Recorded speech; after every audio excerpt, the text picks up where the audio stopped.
안녕하세요. 사연 왔어요 톡톡입니다. 구독과 좋아요, 알림 설정 꼭 부탁드립니다. 그럼 오늘의 이야기 시작해 보겠습니다. 처음 가게를 오픈할 때는 저도 다른 자영업자들처럼 꿈에 부풀어 있었습니다.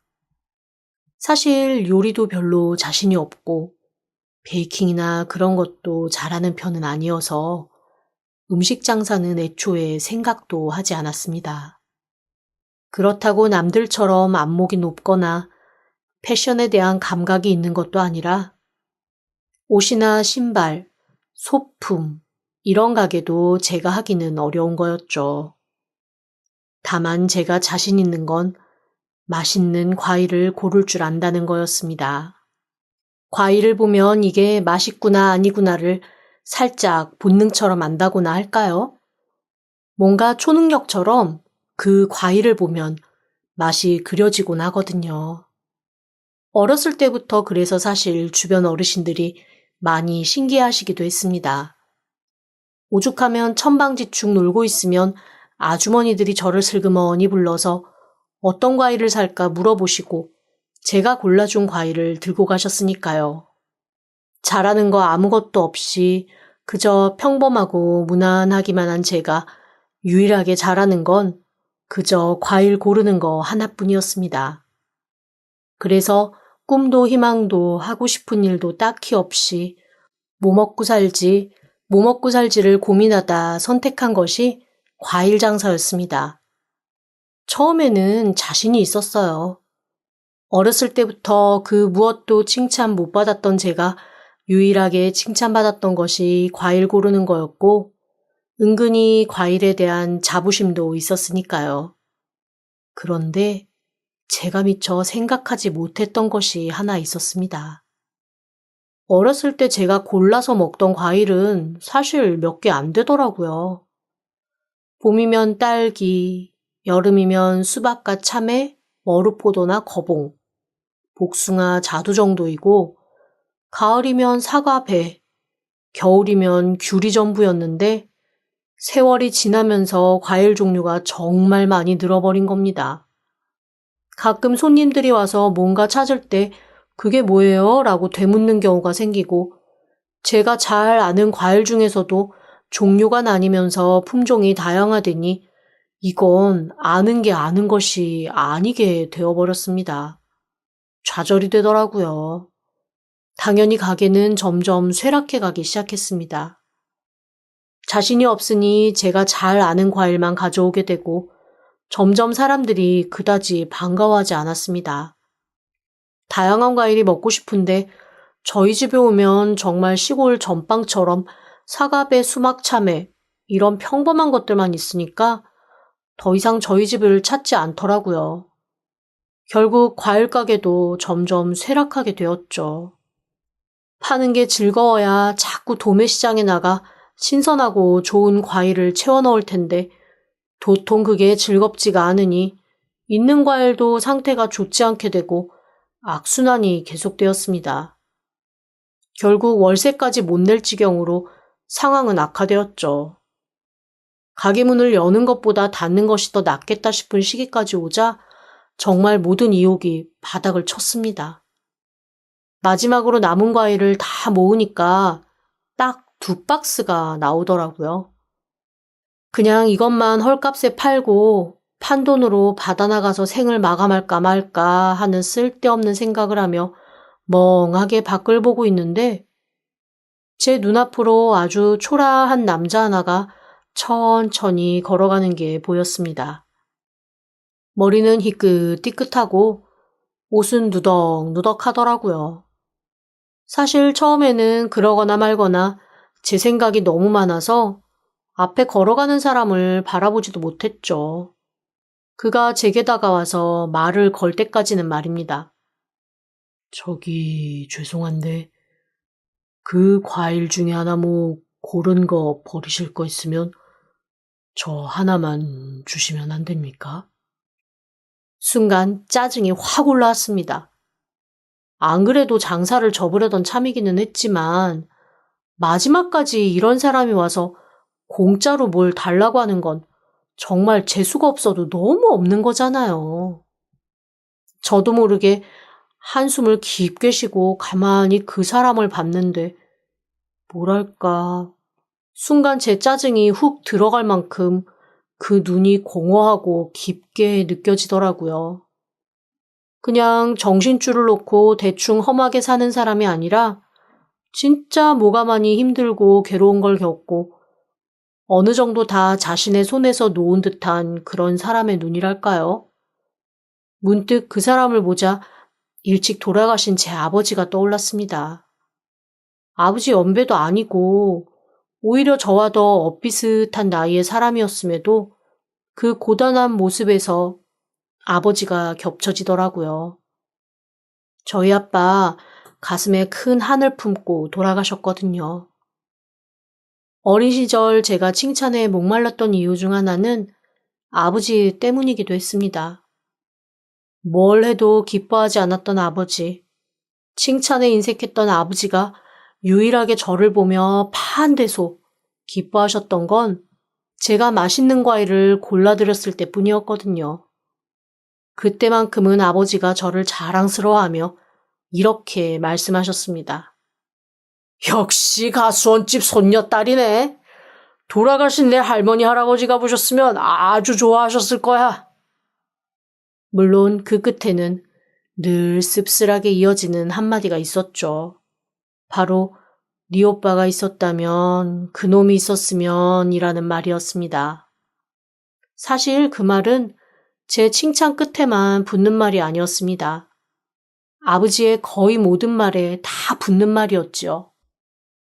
맛있는 음식이 있어도, 좋은 물건이 생겨도, 괜찮은 기회가 와도 아버지는 내 오빠가 있었으면 이라고 아쉬워하셨습니다. 반대로 집에 어려운 일이 생기거나 제가 뭔가 잘못해서 힘들어하거나 하다못해 당신이 사업에 실패를 해서 좌절에 빠졌을 때도 아버지는 내 오빠가 있었으면 이라고 하셨죠. 나중에는 그 네 오빠가 있었으면 이라는 말이 상처도 아픔도 되지 않는 일상 용어처럼 느껴질 정도로 그 말은 아버지의 입버릇 같은 거였습니다. 저보다 5살 위의 오빠가 저 4살 때 실종이 되었거든요. 당시 동네를 왔다 갔다 하던 행상 같은 부부가 있었는데 그 부부가 데리고 갔다는 말도 있고 크고 멋진 세단에 훅 실려서 갔다는 말도 있었습니다. 다 카더라 하는 막연한 말만 있었던 건 아무도 제대로 된 상황을 보지 못해서였습니다. 오빠는 그냥 놀러 나갔을 뿐 이후에 집에 들어오지 않았고 그때 동네에서 오빠를 본 사람들은 아무도 없었습니다. 다들 오빠가 어디로 뛰어간 뒷모습 혹은 누군가랑 얘기하던 모습 단편적인 것만 봤을 뿐 처음부터 끝까지 오빠의 행방을 아는 사람은 아무도 없었죠. 첫 아들을 그런 식으로 허망하게 실종으로 잃고 나서 엄마는 제정신이 아니었습니다. 결국 오빠가 사라지고 3달 만에 엄마는 시름시름 앓다가 돌아가시고 그때부터 아빠의 모든 인생은 암흑으로 흘러들어갔습니다. 제가 뭘 잘하건 사실 아빠는 별로 관심 없으셨을 거예요. 만약 제가 과일이 아니라 과자를 잘 찾아 먹어도 그냥 늘 오빠가 있었으면 이라는 말만 하셨을 뿐이었을 테니까요. 그렇게 저는 딱히 제가 외롭다 슬프다 말도 못하고 그저 어떡하든 아빠 눈에 한 번이라도 들고 싶은 어리광만 꾹꾹 쌓은 채 자랐던 겁니다. 이후로도 오빠의 소식은 전혀 듣지 못했습니다. 무슨 단서라도 있어야 찾지 단서조차 없고 정말 사람이 이렇게까지 감쪽같이 사라질 수 있나 싶을 정도로 순식간에 사라져버렸거든요. 나중에 더 세월이 지나면서는 사실 나한테는 오빠가 없었는데 그냥 오빠가 있는 것처럼 생각을 하고 살았던 게 아닐까? 라는 착각이 들 정도로 저한테는 아득한 일이 되었지요. 어쨌거나 평생 그렇게 오빠에 대한 그리움만 계속 얘기하던 아버지도 제가 과일 가게를 시작하고 얼마 되지 않아서 돌아가시고 말았습니다. 천지간에 저 혼자 남고 그 누구한테도 의지하거나 뭐라 말할 수 없는 상황들을 겪으면서 아마 저는 점점 더 외로워졌을지도 모르겠어요. 평생을 걸쳐 아들을 그리워하셨던 아빠는 마지막 몇 년은 정말 빈 껍데기 같았거든요. 제가 아는 과일 가게 앞에 마치 흔들리는 풍선 인형처럼 앉아서 멍하게 지나가는 사람들을 바라보시는 게 일이었고, 그런 아버지 때문에 아마 더 손님들이 안 오지 않았을까 하는 생각도 합니다. 그때의 아버지 눈빛은 정말 텅 비어 있었어요. 너무 공허해서 보고 있으면 저까지 그 허망함에 빠져들어 무기력해질 지경이었죠. 그런데 제 앞에서 과일을 달라고 하는 그 남자의 표정이 딱 그렇더라고요. 아버지가 겹쳐지면서 제 마음 깊이 남아있던 후회 한 조각이 스르륵 올라와 저를 감쌌습니다. 아버지 살아생전에 조금 더 친절하게 해드릴 걸. 아버지한테 말이라도 한마디 더 걸어드릴 걸. 아버지랑 그래도 얘기 좀 하면서 소통해 볼 걸. 그런 후회가 있었는데 이 사람을 보니 그냥 그 사람한테라도 잘 해야겠다는 생각이 불쑥 들더라고요. 그래서 찡그리며 한숨 쉬었던 제 모습을 얼른 수습하고 과일 박스를 뒤적거렸습니다. 그 사람은 제 손을 따라 눈만 왔다 갔다 하더라고요. 말로는 고른 거 버릴 거 있으면 달라고 했지만 그래도 어떻게 그럴 수 있나요? 사람이 먹을 수 있는 걸로 줘야지요.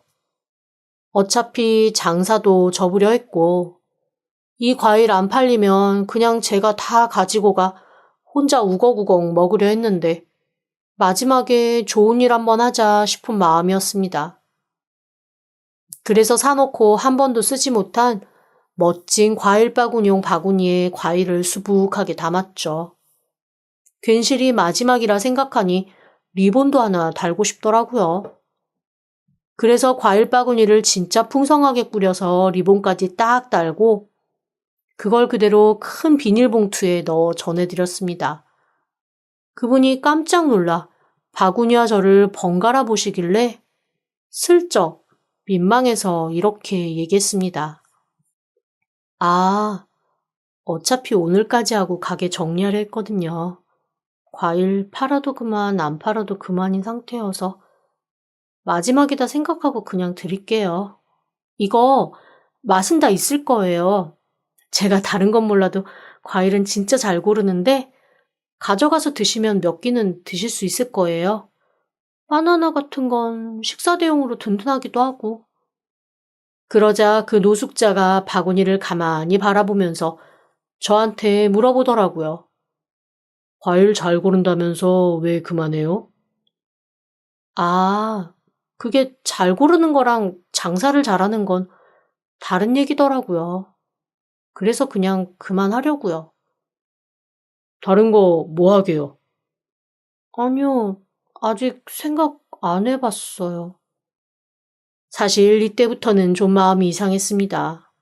솔직히, 정말 아주 솔직히 말하면 마음속에서 부하 비슷한 게 솟아오르기도 했어요. 아니, 자기 주제도 모르고 누구한테 이러쿵저러쿵 질문을 하나 싶은 생각이었던 거죠. 그런데 더 황당하게도 그 사람이 저한테 이렇게 말하는 겁니다. 아직 월 초니까 월세 내고 나가기 전까지 한 보름은 가게도 유지할 수 있겠네요. 네? 뭐 그렇죠. 20일에 내니까. 2주만 더 해보실래요? 제가 도와드릴게요. 너무 어이가 없어서 웃음이 나왔습니다. 아니, 이 사람이 대체 지금 무슨 소리를 하나 싶은 거죠. 길 가던 노숙자한테 과일 바구니 하나 줬을 뿐인데 갑자기 저한테 자기가 일 도와줄 테니 더 해보자고 하면 그걸 덥석할 사람이 누가 있겠어요. 제가 황당하고 어이없다는 듯 바라보다 좀 퉁명스럽게 대답했습니다. 그건 제가 그냥 알아서 할 일이고 그쪽이 신경 쓸 일은 아닌 것 같아요.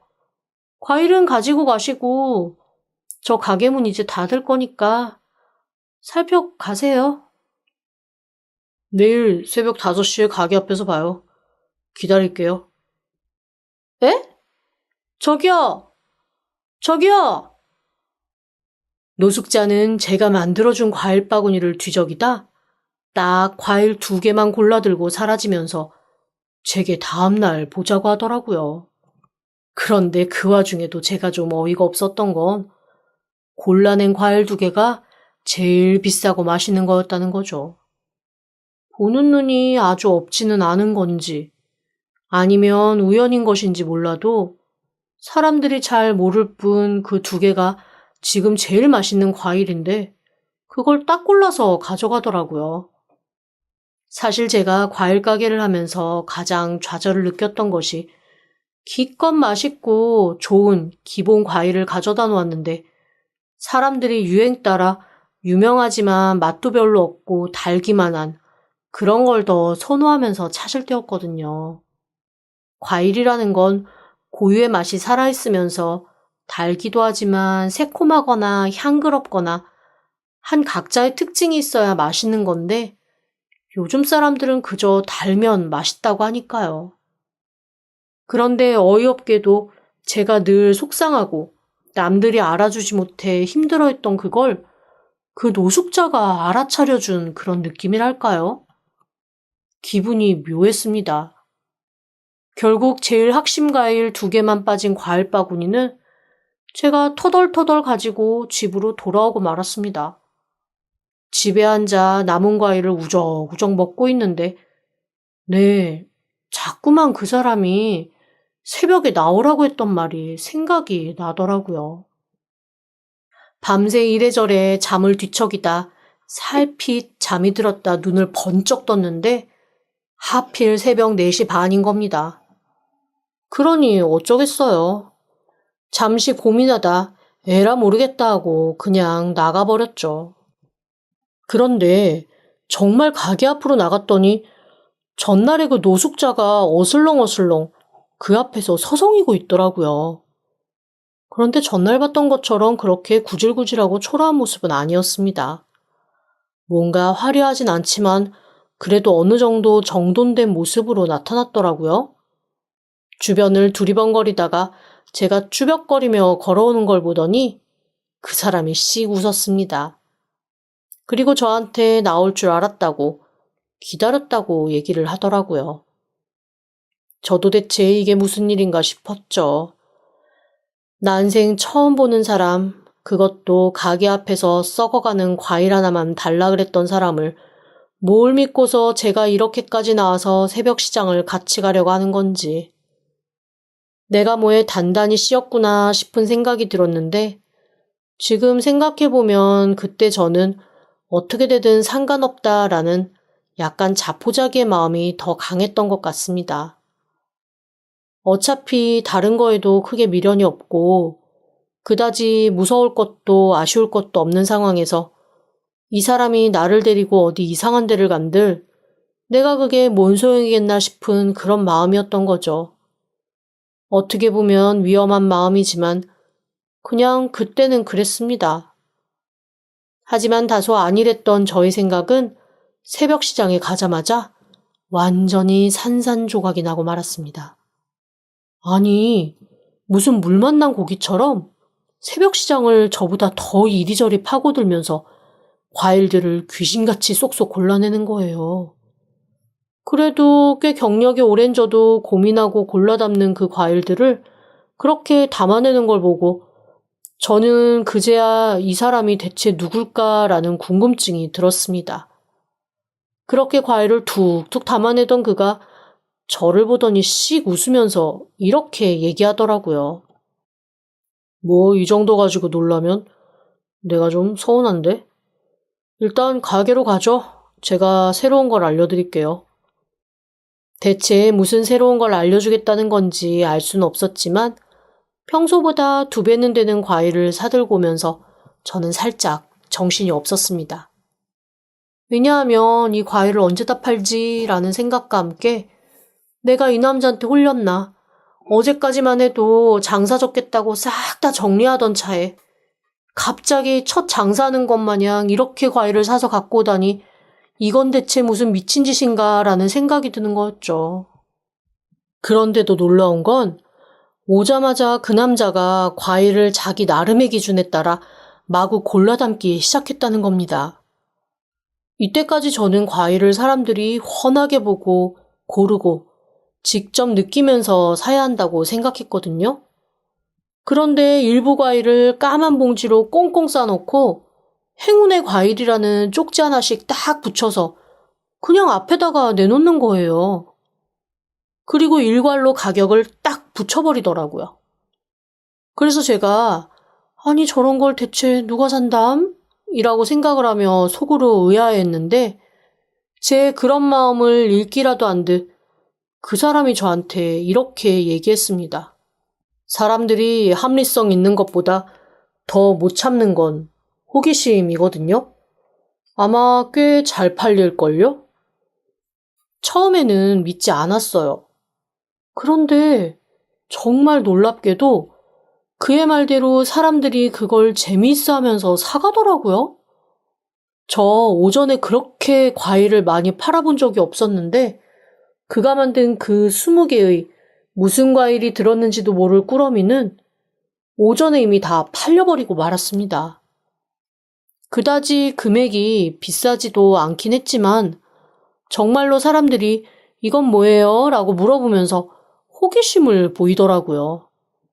그러자 그가 넉살 좋게 지금 책정돼 있는 가격보다는 훨씬 큰 가치의 과일, 요즘에 먹어야 할 가장 핫한 걸로 골고루 들어있으니 새로운 걸 한번 시도해보시라며 권하니까 10명 중에 8명은 정말로 그 얘기에 흥미를 느끼며 과일을 가져가는 겁니다. 너무 신기하더라고요. 그렇게 1명, 2명 꾸러미 과일을 사가고는 그 다음에 오후에 아까 먹었던 과일 중에 이거 뭐예요? 라며 그 과일을 사러 오는 사람도 3명이나 있었습니다. 제가 약간 황당한 얼굴로 멍하게 있자 그가 이렇게 얘기하더라고요. 사람들이 뭐든지 낯선 건 쉽게 시도하기 힘들어한다며 낯선 거를 익숙하게 만들어주는 건 일단 한번 먹여보고 경험해보게 만들어야 된다고 했습니다. 그 과정을 겪고 나면 그 경험을 하게 해준 장소, 사람, 물건, 그거는 다시 찾게 돼 있다고 말이죠. 그의 말대로 저희 집에서 파는 정체를 알 수 없는 과일 꾸러미는 몇 주 지나지 않아 사람들이 줄 서서 찾는 명물이 되었습니다. 참 이상하더라고요. 그동안에는 맛있는 과일을 알려주려고 제가 부단히 애를 쓰고 신기한 과일을 아무리 권해도 그냥 먹던 거, 아니면 유행하는 거, 편한 거, 그런 것만 열심히 사가던 사람들이 제가 원했던 것처럼 정말 맛있고 신기한 과일들을 제 마음을 안다는 듯이 사가는 걸 보니 장사도 점점 재미있고 기뻐지기 시작했습니다. 가게 앞에 보름만에 사람들이 가득하니 문정성시를 이루는 걸 보고 건물주도 저한테 이런 가게 왜 굳이 내놓으려고 하냐면서 조금만 더 운영하다가 차라리 권리금 비싸게 받고 다른 사람한테 넘기라는 얘기까지 해줄 정도였어요. 그래서 제가 그 전에 월세 내기도 힘들 정도라고 우는 소리를 한 적이 있는 걸 기억하고는 앞으로 당분간 가게 이렇게 좀 자리 잡는 것 같으니 더 안정될 때까지 2-3달 정도는 월세도 일부 깎아주겠다고 하시더라고요. 갑자기 그 노숙자의 등장으로 제 모든 행운의 길이 방향을 튼 것 같은 느낌이었습니다. 그분은 정말 신기한 분이었어요. 슬그머니 그렇게 새벽 시장 나갈 때는 같이 갔다가 제가 장사를 시작하고 한창 손님들 접대에 바쁠 때면 또 어딘가로 슬그머니 사라져서 나타나지 않다가 그 다음날 새벽이면 어김없이 또 나타나는 것을 반복하더라고요.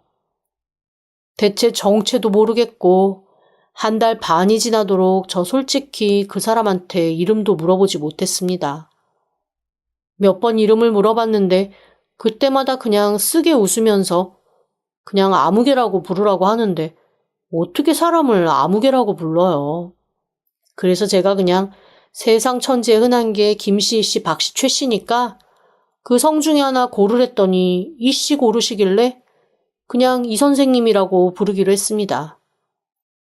이 선생님은 3달 동안 계속 저희 집 과일을 파는데 큰 도움을 주셨습니다. 그렇게 3달 정도 지나니까 사람들이 슬슬 물어보기 시작하더라고요. 저 사람은 누구냐? 혹시 애인이냐? 아니면 같이 동업하는 사람이냐? 그럴 때마다 제가 그냥 뭐라고 소개할 말이 없어서 컨설턴트라고 소개를 하고는 했습니다.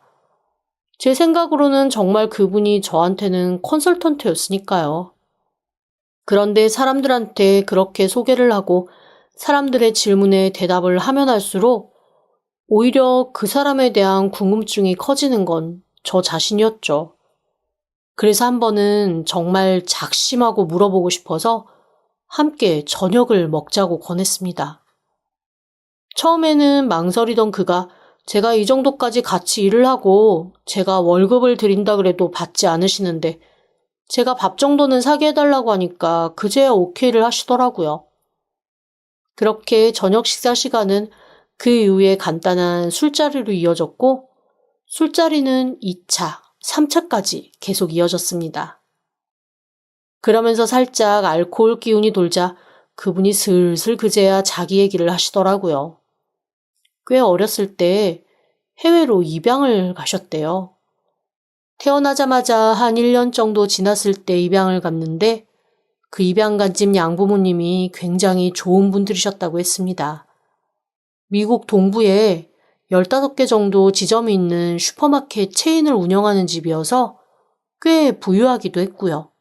그 집에는 그 선생님 말고도 한국에서 입양 온 아이가 한 4명 정도 더 있었다고 하더라고요. 그런데 자기가 15살 정도 됐을 때 한국에서 입양 온 10살 남짓 정도의 사내아이가 있었는데 정말로 적응을 못했다고 했습니다. 자기는 계속 여동생들만 있다가 남동생이 생겨서 너무나 행복하고 즐거웠는데 그 남동생은 정말 계속 펑펑 울면서 자기 여기 싫다고 한국에 자기 엄마 아빠랑 여동생이 있다고 그렇게 울고 엇나가더래요. 아무리 양부모님이 잘해주려고 해도 절대 마음을 열지 않고 혼자서 꽁하니 자기는 한국에 집에 가야 된다고 자기 아빠 찾아가야 된다고 엄마가 기다릴 거라고 여동생한테 가야 된다고 그 말만 하면서 점점 말을 잃었고 결국 알아 누웠다고 했습니다. 그러다가 꽤 어린 나이에 병으로 세상을 떠났는데 세상을 떠나기 전에 선생님한테 이렇게 얘기했대요. 자기 동생이 진짜 과일 좋아한다고 과일 좋아하는 그 동생이랑 같이 수박 먹고 싶다고 말이죠. 그런데 그 말이 희한하게도 어린 그 사람 마음에 깊이 남았다고 했습니다. 저는 아무 생각 없이 그 얘기를 듣다가 그러면 그 사람은 왜 엄마 아빠 가족이 다 있으면서도 입양을 간 거냐고 했더니 이 선생님이 고개를 갸웃하면서 그러시더라고요. 가끔 고아가 아니라 미아 아니면 납치가 돼서 어쩔 수 없이 해외로 입양을 온 경우가 있는데 지금 생각해보면 그런 경우가 아니었나 싶어요. 그러면서 그 동생이 끊임없이 얘기했던 아빠 엄마의 이름과 여동생의 이름을 자기가 기억하고 있다며 피식 웃으시길래 진짜 아무 생각 없이 이름을 물어왔다가 저는 그 자리에서 술잔을 떨어뜨리고 멍하게 정신을 놓고 말았습니다. 그 선생님의 입에서 저희 부모님과 제 이름이 나왔거든요. 세상에 이런 경우가 있나요? 그 집에 입양 갔다가 일찍 세상을 떠난 그의 동생이라는 사람이 제 부모님의 가슴에 있는 대로 못을 박았던 오빠였던 겁니다.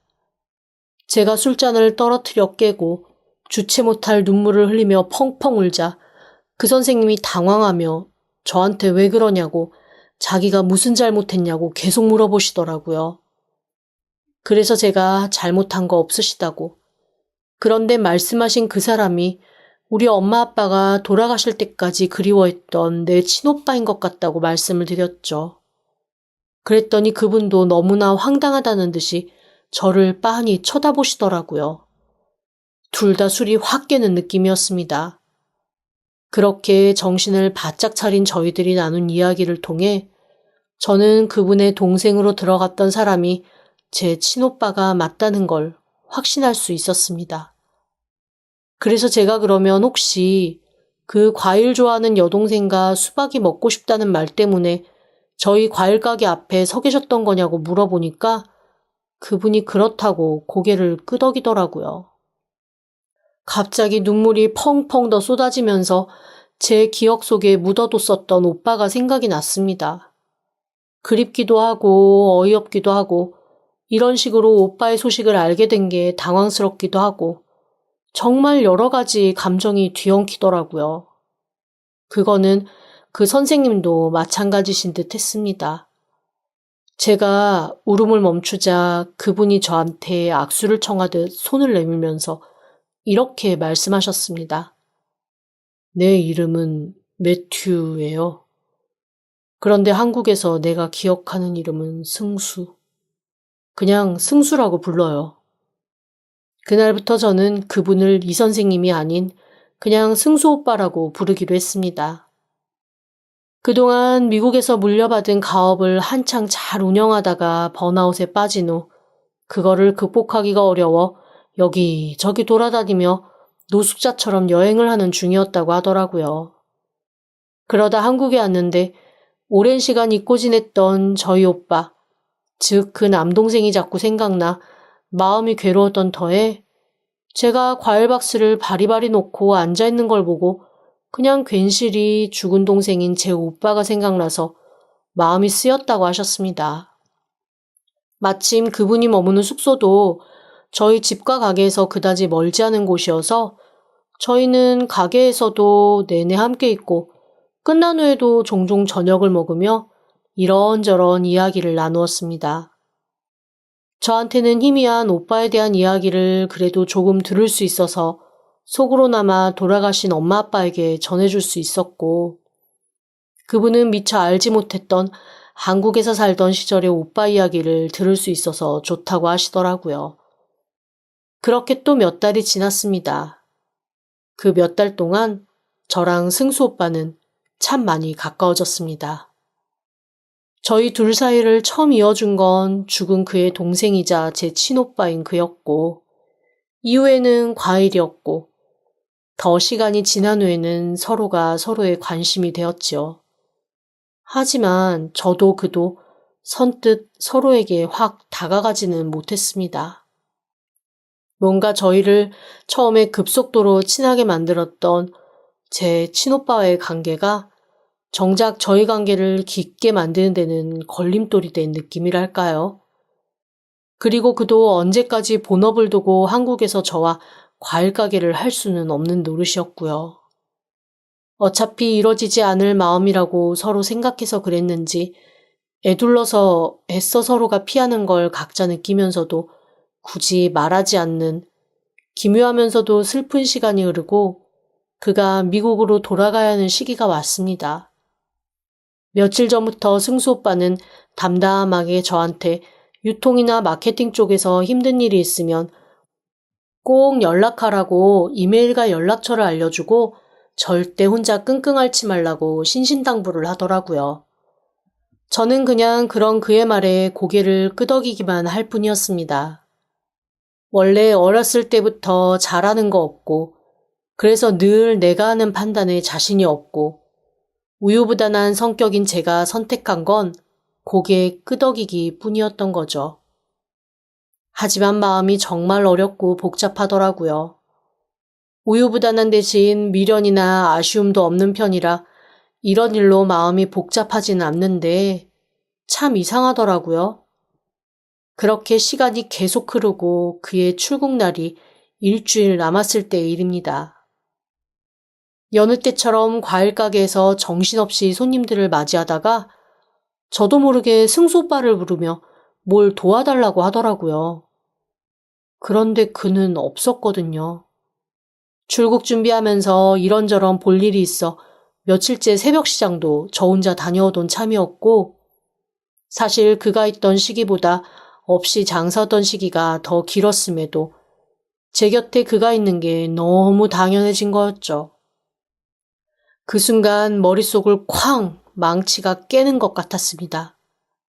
그리고 제 일생일 때 가장 큰 결정과 가장 무모한 실행을 시작했죠. 출국 전날 승수 오빠는 저녁에 저를 찾아와 꽃다발과 목걸이를 선물했습니다. 그리고 눈으로 정말 많은 얘기를 하고 입으로는 그저 행복하고 건강하라고만 하더라고요. 그날 처음이자 마지막으로 저를 꼭 한번 안아주고 그는 느린 걸음으로 뒤돌았습니다. 다음 날 저는 새벽같이 짐을 챙겨 밖으로 나갔습니다.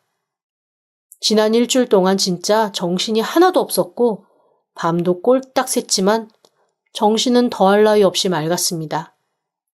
바로 공항으로 달려나가 출국장 앞에서 승수 오빠를 기다렸죠. 저 멀리서 천천히 걸어오던 승수 오빠가 절 발견하고 깜짝 놀라며 빠르게 다가왔습니다. 뭐야? 여긴 어쩐 일이야? 이 짐은 다 뭐고? 나 가게 정리했어. 이미 새 주인 나서 오늘부터 영업할 거고 집도 팔아치웠어. 나 오빠 따라갈래. 비행기 끊었어. 같이 갈 거야. 제 폭탄 선언을 듣고 오빠는 그 자리에 바로 짐을 떨구고 저를 끌어안았습니다. 그리고 제 귀에 대고 속삭이더라고요.